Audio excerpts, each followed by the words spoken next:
My name is Erin, and I am 34 years old. For 8 years, I believed I had the kind of marriage other women envied.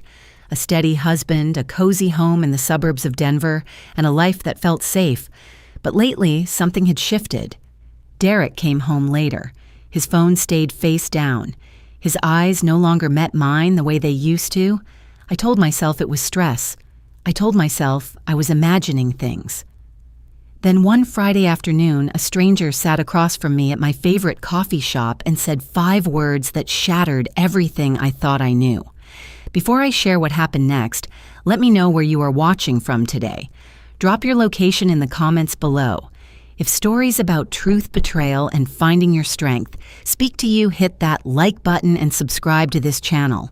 Trust me, you will want to stay for how this night changed my entire life. I need to take you back to the beginning so you understand just how blindsided I was when everything fell apart. I met Derek Harrison 10 years ago at an outdoor concert in City Park. It was one of those perfect summer evenings when the sky turns pink and orange and the music floats through the warm air like something out of a movie. I was there with my college roommate drinking cheap wine from a plastic cup and pretending to know the band that was playing. Derek was standing a few feet away with a group of his friends laughing at something someone had said. That is when it happened. He turned around too quickly with a beer in his hand and spilled half of it right down the front of my white sundress. I remember looking down at the spreading stain, then looking up at his horrified face, and instead of getting angry, I started laughing. He looked so genuinely mortified that I could not help myself. He spent the next hour apologizing, buying me drinks, and making me laugh harder than I had laughed in months. By the time the concert ended, he had my phone number. By the end of that summer, I was in love. We got married 2 years later in a small ceremony at his parents' backyard in Fort Collins. I wore my mother's vintage wedding dress altered to fit my frame. Derek cried when he saw me walking down the aisle. His vows made everyone reach for tissues. I remember standing there, holding his hands, thinking I had found my person, the one I would grow old with, the one who would never let me down. We bought our house in Lakewood 3 years into our marriage. It was a modest 3-bedroom with a backyard big enough for the garden I had always wanted. I spent weekends planting roses and lavender and tomatoes. Derek would bring me lemonade and kiss the top of my head while I worked in the dirt. Those were good years, simple years, the kind of years that make you believe happiness is something you can hold on to forever.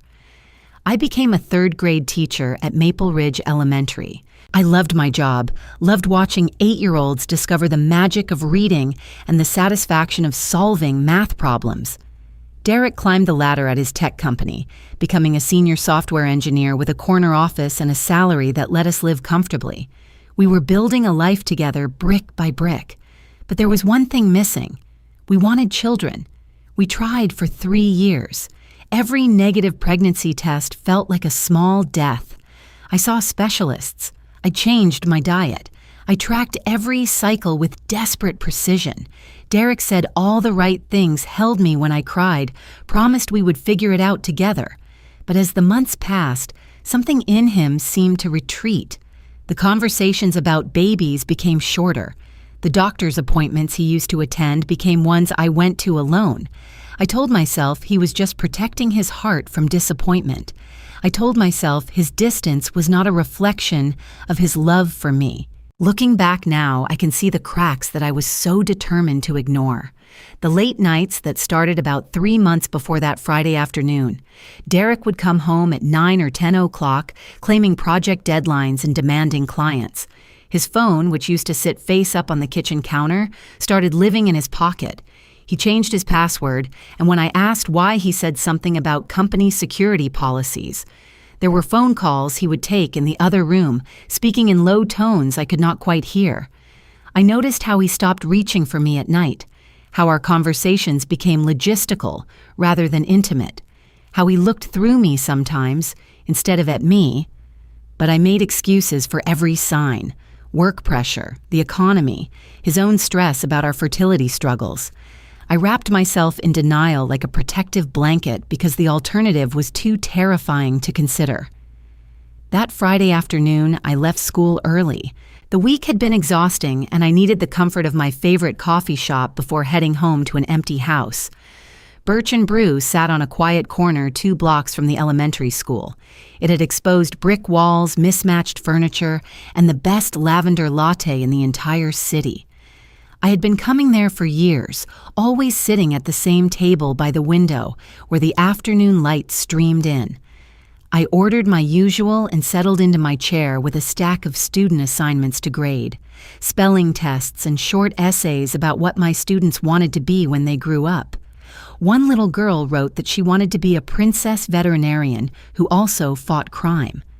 I smiled at her earnest handwriting, feeling that familiar warmth that teaching always gave me. My mind drifted to the weekend ahead. I had planned to cook Derek his favorite meal on Saturday night: herb-crusted salmon with roasted vegetables and that chocolate lava cake he loved.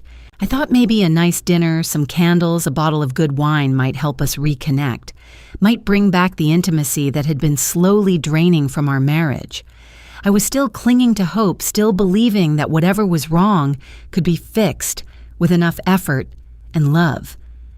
I looked out the window at the couples walking by, a young pair holding hands, laughing at some private joke, an older couple walking a golden retriever, moving in that synchronized way that comes from decades together.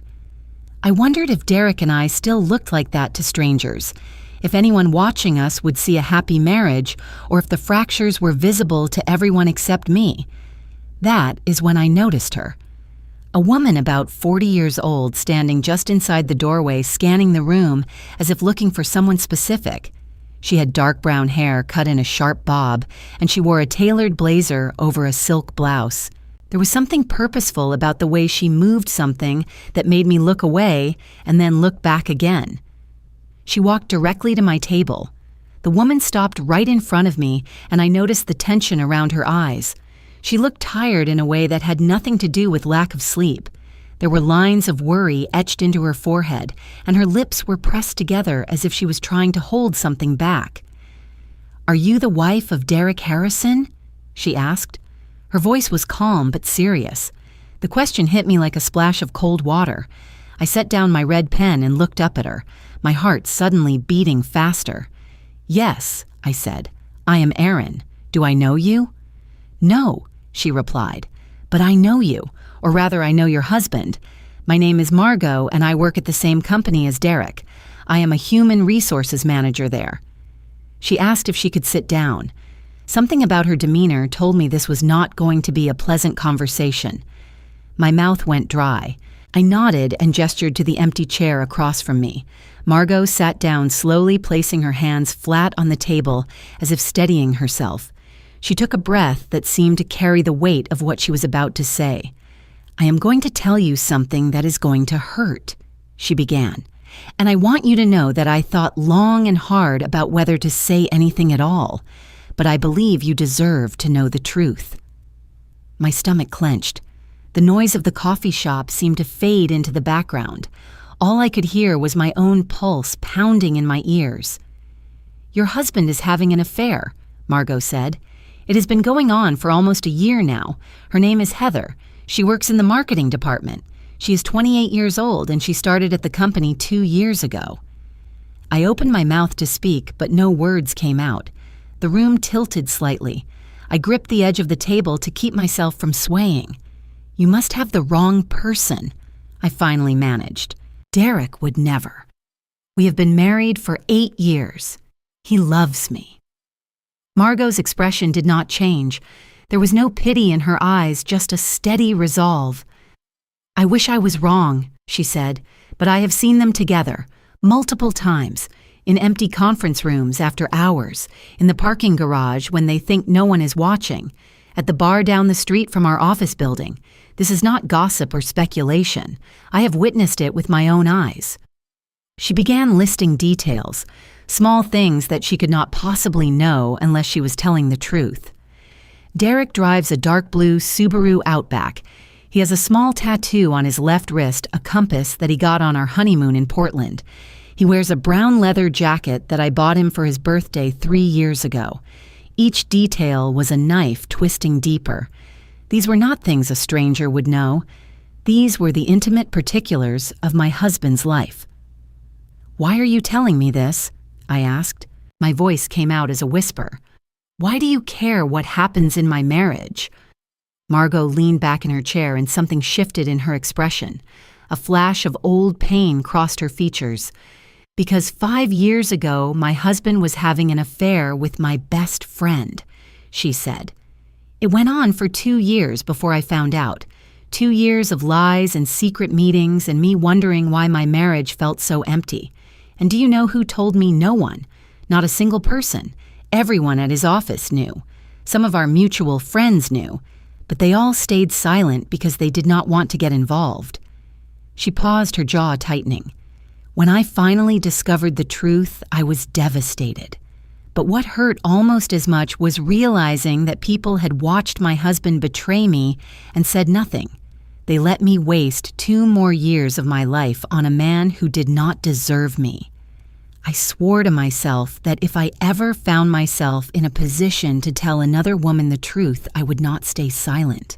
I stared at her, my mind spinning. Part of me wanted to run out of the coffee shop and pretend this conversation had never happened. Part of me wanted to demand proof, to call her a liar, to defend the man I had loved for a decade. But another part of me, a small voice buried deep inside that I had been trying to silence for months, whispered that everything she was saying made terrible sense. "I know this is a lot to take in," Margot continued, "and I know you probably do not want to believe me, but I thought you should know. What you do with this information is entirely up to you."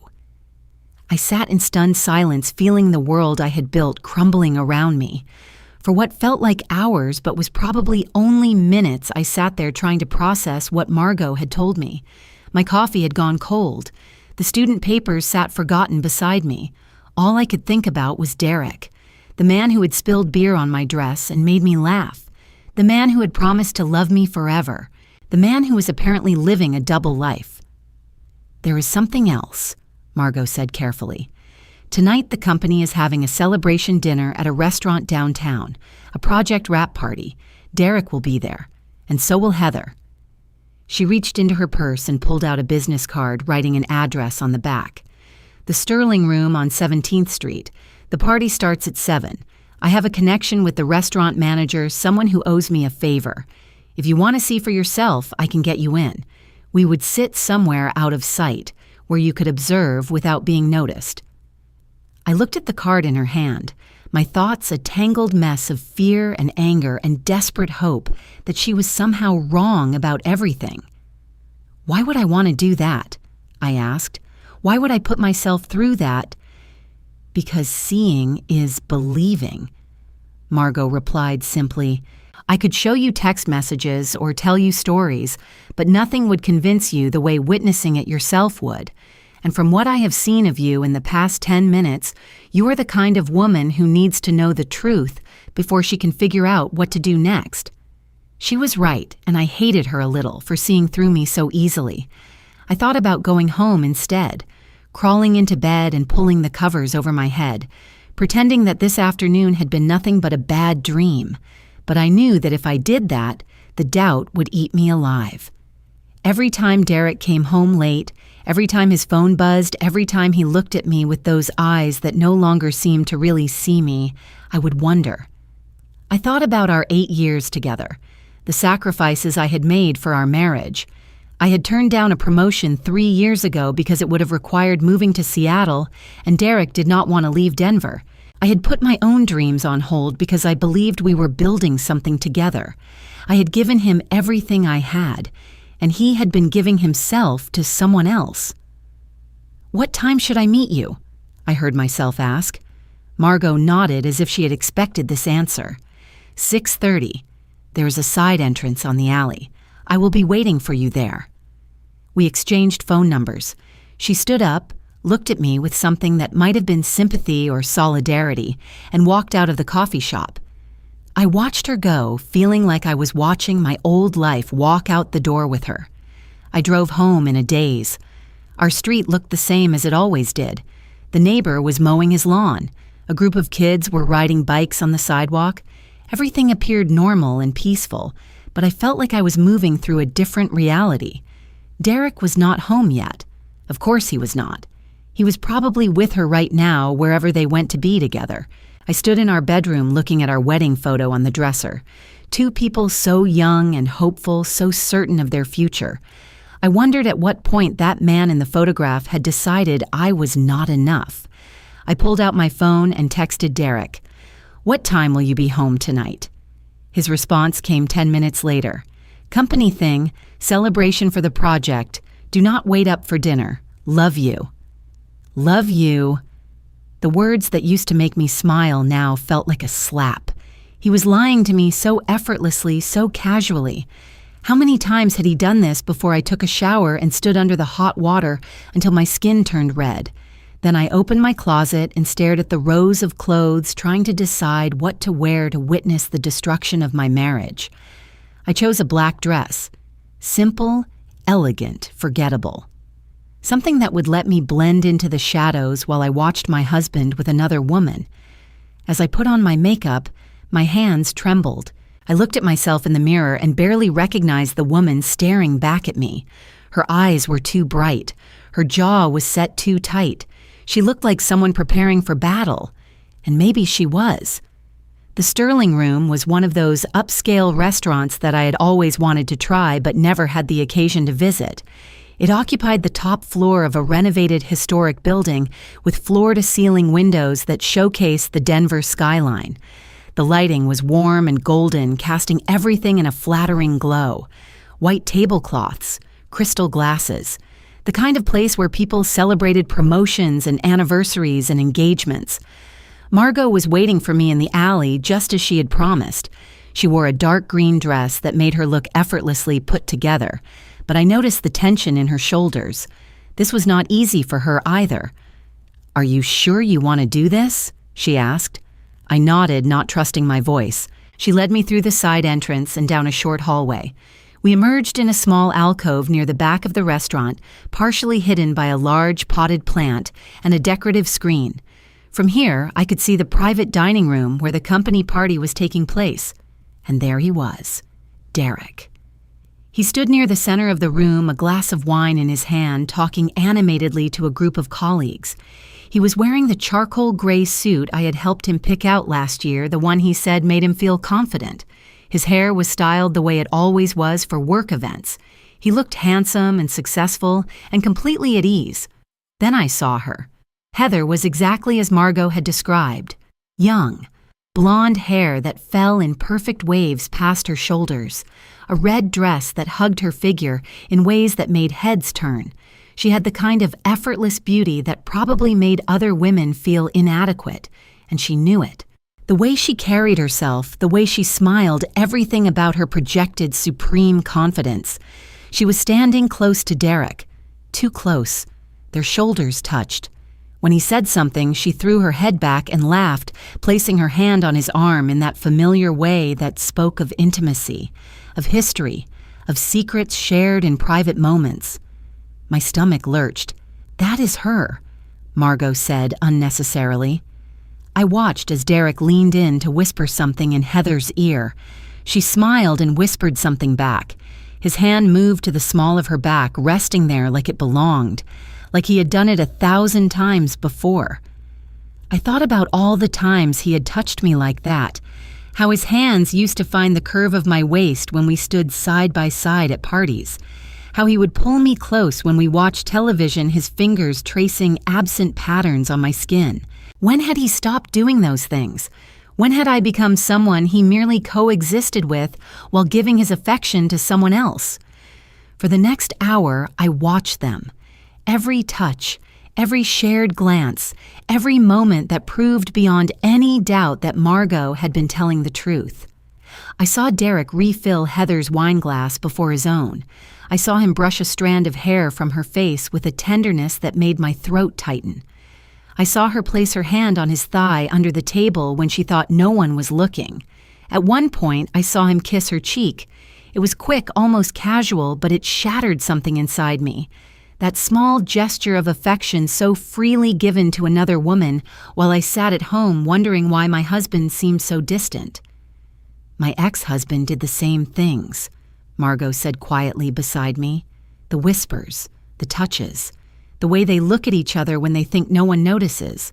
It is almost worse than catching them in something more obvious, because it is the intimacy that hurts the most, the proof that they have built something together that you are not a part of. I wiped at my eyes, refusing to let the tears fall. Not here. Not now.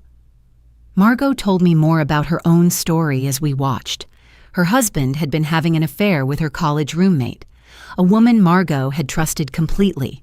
They would arrange meetups during business trips and lunches that stretched into hours. Everyone at his office had known. Some of their friends had suspected. But no one said a word to Margot. The worst part, she said, was not even the cheating. It was feeling like a fool, realizing that I had been living in a fantasy while everyone around me knew the truth. That is why I am here with you tonight, because no woman deserves to be kept in the dark about her own life. I listened to her words while watching my husband laugh at something Heather said. He looked happy, genuinely happy, happier than I had seen him in months, and that was perhaps the cruelest realization of all. The party was winding down when Derek stood up from his seat and tapped his fork against his wine glass. The room gradually fell silent as everyone turned to face him. "Can I have your attention for a moment?" He called out, his voice carrying easily across the space. I felt Margot's hand grip my arm. "I know tonight is about celebrating the completion of the Henderson project," Derek continued, "but I have another announcement to make, something personal that I wanted to share with all of you, my work family." My heart stopped. Some instinct told me that whatever came next would be worse than anything I had already seen. Derek reached down and took Heather's hand, pulling her up to stand beside him. She looked momentarily surprised, but quickly composed herself into a picture of radiant happiness. "Many of you already know that Heather and I have been together for a while now," Derek said, and I heard murmurs of acknowledgement from around the room. "What you do not know is that 2 weeks ago I asked her to marry me, and she said yes." The room erupted in applause and cheers. Someone whooped. Someone else called for champagne. Heather held up her left hand, and I saw the flash of a diamond ring catching the light. A ring that Derek had bought while he was still married to me, while he was still coming home to our bed, while he was still texting me "love you" as if those words meant anything at all. "I think I'm going to be sick," I whispered. Margot steadied me. "Breathe. Just breathe." But I could not breathe. I could not think. The man I had built my life around was standing 20 feet away, announcing his engagement to another woman as if I did not exist, as if our 8 years together had been nothing but a rough draft that he was now ready to discard. He had not even asked me for a divorce. He had not mentioned separation or trouble in our marriage or any desire to end what we had. He had simply decided to move on without bothering to tell me.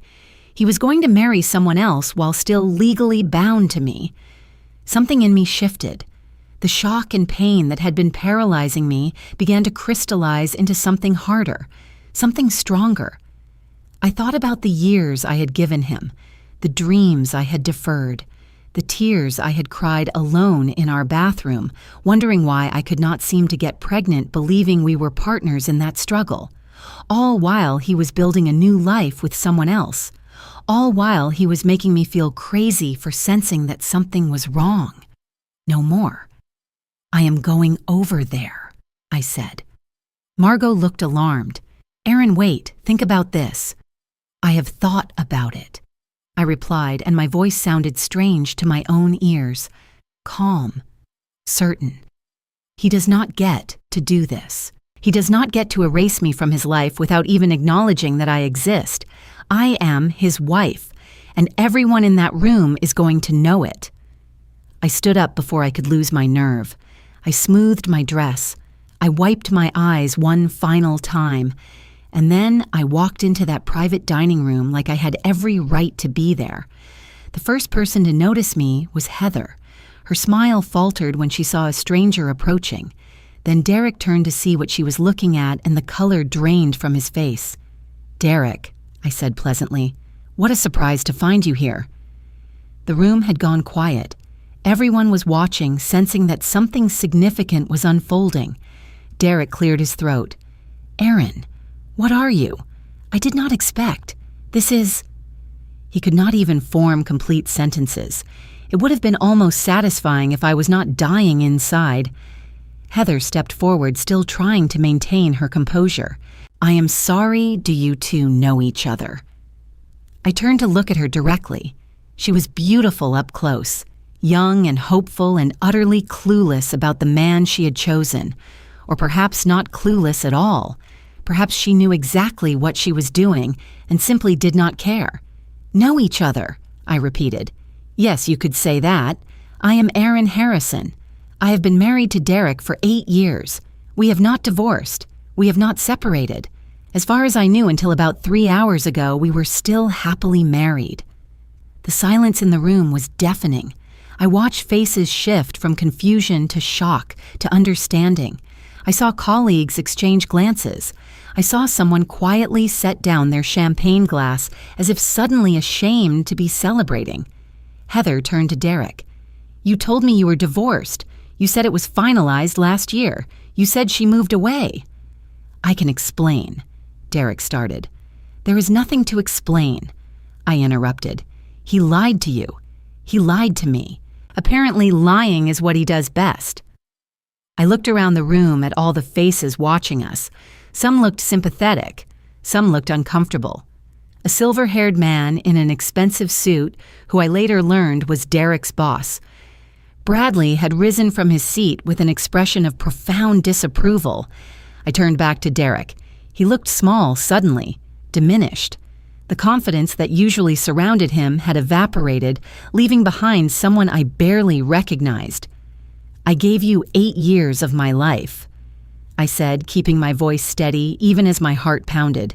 "I turned down opportunities for you. I put your career first. I cried alone in our bathroom every month when the pregnancy tests came back, negative thinking we were going through that pain together. And this whole time you were giving yourself to someone else." I reached down and twisted my wedding ring off my finger. It came off easily, as if it too was ready to be released. I placed it on the table in front of Derek with a soft click. "You are free now," I said.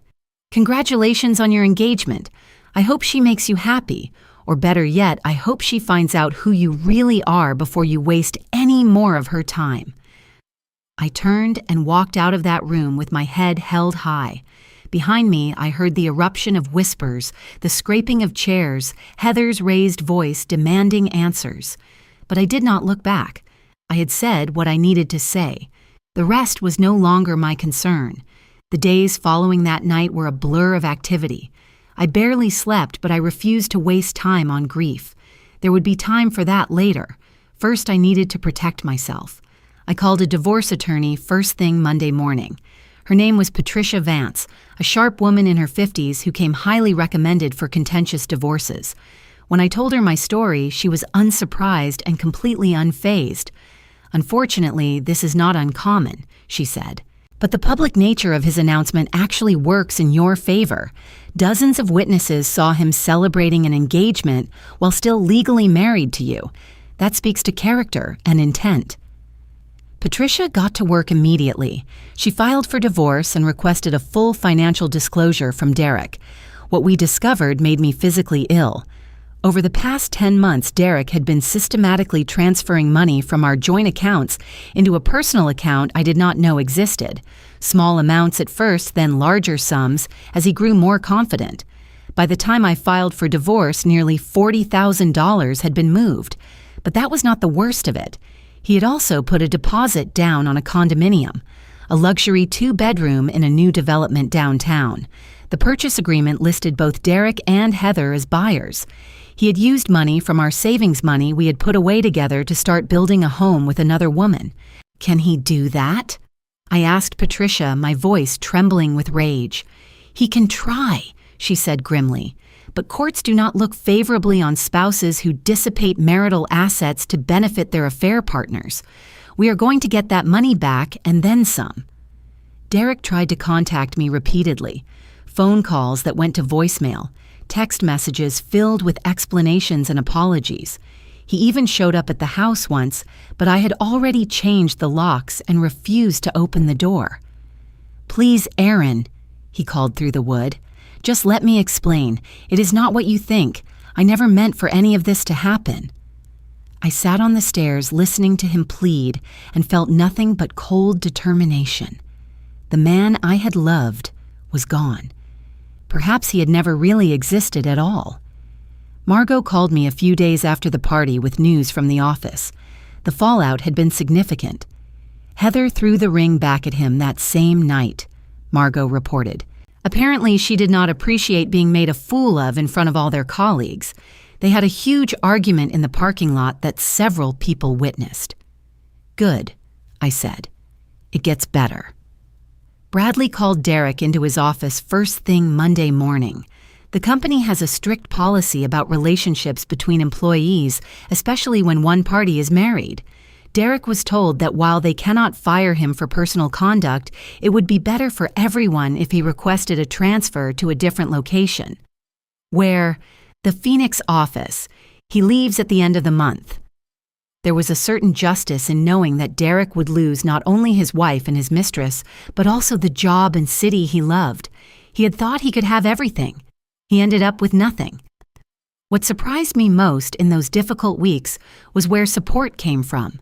Margot, of course, became a true friend. We met for coffee regularly, and she helped me navigate the emotional minefield of divorce with the wisdom of someone who had walked that path before. My mother flew in from Ohio the day after I called her with the news. She moved into the guest room and cooked meals I could barely taste, held me when I cried, and reminded me daily that I was strong enough to survive this. My colleagues at school rallied around me in ways I had not expected. The principal gave me a week off without question. Fellow teachers covered my classes and sent cards and flowers. One of them, a woman named Grace who taught 4th grade, told me that her sister had gone through something similar and offered to connect us so we could talk. Even some of Derek's former co-workers reached out. One afternoon, I received an email from someone named Caleb who worked in Derek's department. "I know this is probably strange hearing from me," he wrote, "but I wanted to apologize. Several of us knew about Derek and Heather for months. We saw them together at happy hours at lunch in the office after hours. We should have said something. We talked about it among ourselves, but convinced ourselves it was not our business, that getting involved would only create drama. That was wrong. You deserved to know the truth, and we failed you by staying silent. I am sorry." Caleb did more than apologize. He provided documentation that proved helpful in the divorce proceedings. Emails that showed Derek planning trips with Heather on days he had told me he was visiting clients. Expense reports that revealed dinners and hotels charged to his corporate card while I sat at home alone. Every piece of evidence painted a clearer picture of just how long and thoroughly Derek had been deceiving me. The divorce was finalized 4 months after that night at the Sterling Room. Patricia had been relentless in pursuing what I was owed. In the end, I kept the house and received a settlement that included the money Derek had tried to hide, plus additional compensation for his misconduct. Derek signed the papers without contest. I heard from Margot that he looked defeated, a shadow of the confident man who had announced his engagement just months before. Heather had wanted nothing more to do with him once she learned the full extent of his lies. His reputation at the company was destroyed. His transfer to Phoenix felt less like a fresh start and more like an exile. I signed my name on the final document and felt something I had not expected: relief. The first months after the divorce was finalized were the hardest. I would wake up in the middle of the night reaching for someone who was no longer there. I would see couples on the street and feel a sharp twist of envy and grief. I would catch myself wondering what Derek was doing in Phoenix, whether he was happy, whether he ever thought about me.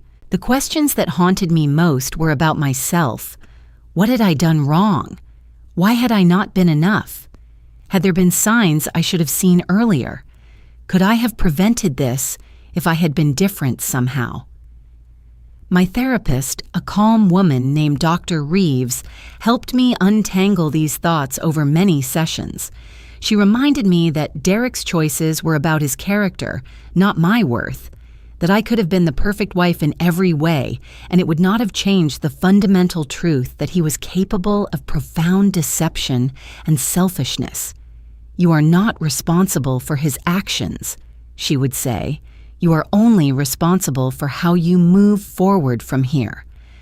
Moving forward felt impossible at first, but slowly, incrementally, I began to rebuild.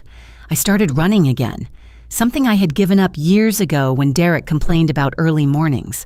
I would wake before dawn and hit the trails near my house, watching the sun rise over the mountains, feeling my body grow stronger with each mile. There was something healing about the rhythm of my feet on the path, the burning in my lungs, the sweat on my skin. It reminded me that I was alive, that I was capable, that my body belonged to me alone. I signed up for a photography class at the community college. It was something I had always wanted to learn but never made time for. Every Saturday morning, I would wander through different neighborhoods with my camera looking for interesting light and unexpected beauty.